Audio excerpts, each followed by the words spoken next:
everything in the book, and then started adding another finger and just started experimenting. It was like having a whole other instrument to play with. And between that and in the 80s, I would read every article that Van Halen did an interview with.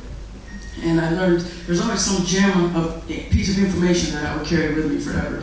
And one of them is they asked him how he approached guitar. And he said basically like a 3-year-old child. And when you think of it, if you put a guitar in a child's hands that doesn't know anything about technique or scales or rhythms, they'll probably just put it in their lap and do something like that. And you start with that concept and then start making the rhythm and then start adding some notes that make sense. And that's basically what was behind the experiment of this thing. And I'll show you, not that you need to memorize it, but just I'll show you exactly what was behind the main groove. The left hand is just there for percussion sounds, so it doesn't matter where it is on the neck.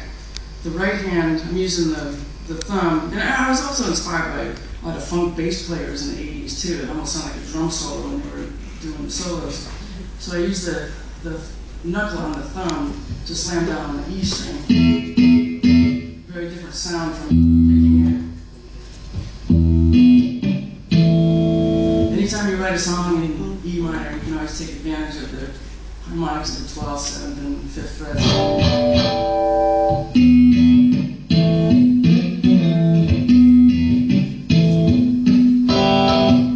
Just slamming on the 12th fret harmonics.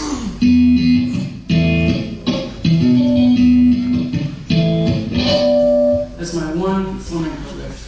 I don't have any fingernails.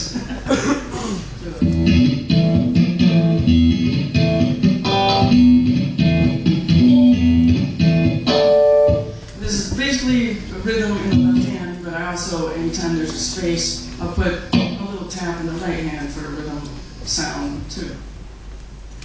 All right. Any questions from